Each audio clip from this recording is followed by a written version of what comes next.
que é o perdão? A palavra perdão dentro do seu original quer dizer cancelamento. E a verdade é que aqui eu já começo a dizer que perdão é cancelar-nos mágoa, cancelar-nos sentimento, cancelar-nos as dívidas. E aqui nós observamos uma história bem conhecida dentro da igreja, uma história bem exaurida pelo povo de Deus. Mas eu quero pregar aqui nesta noite sendo advogado do filho pródigo. Aí o pastor sempre me fala: Giovanni, você sempre defende o que não presta, é isso? O pastor sempre fala isso comigo: Giovanni, você sempre defende o que não presta. Mas eu quero, dentro do texto, à luz da Bíblia, ser o advogado do filho pródigo nesta noite. A Bíblia diz claramente que estava um homem que tinha uma fazenda. Este homem simboliza o amor divino, o amor HP. O que é o amor HP? O amor HP é aquele que ama, que não quer nada em troca. O meu amor e o seu é diferente. Às vezes nós amamos esperando receber algo, mas o amor de Deus se chama o amor HP. E este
tudo que ele queria estava ao seu alcance. Agora ele está vivendo uma dificuldade só. E ele olha para um lado, vê porcos com fome. Ele olha para o outro, vê porcos querendo a vasilha de alfarroba. A Bíblia diz que no seu coração entra o arrependimento e ele diz: voltarei à casa do meu pai e direi: pai, pequei contra ti, pequei contra o céu, não sou digno de ser chamado seu filho, mas me deixa trabalhar para o Senhor.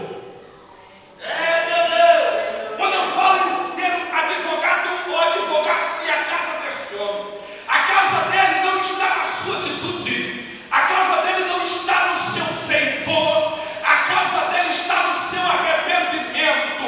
Eu quero dizer para você nesta noite: o seu adversário, o meu adversário, nem tanto o seu nome é Satanás, que deriva de uma palavra que é latina, que quer dizer acusador. A cada dia ele vai tentar acusar a sua vida, a cada instante ele vai tentar dizer para você que não tem mais jeito, você pecou contra o céu, pecou contra Deus, agora o que resta é o inferno. É mentira dele. Deus está dizendo para nós nesta noite que no momento que abrimos os nossos corações, Deus vai abrir o céu e vai cancelar todo o seu pecado e o meu pecado. Glória a Deus, aleluia, Jesus. Louvado.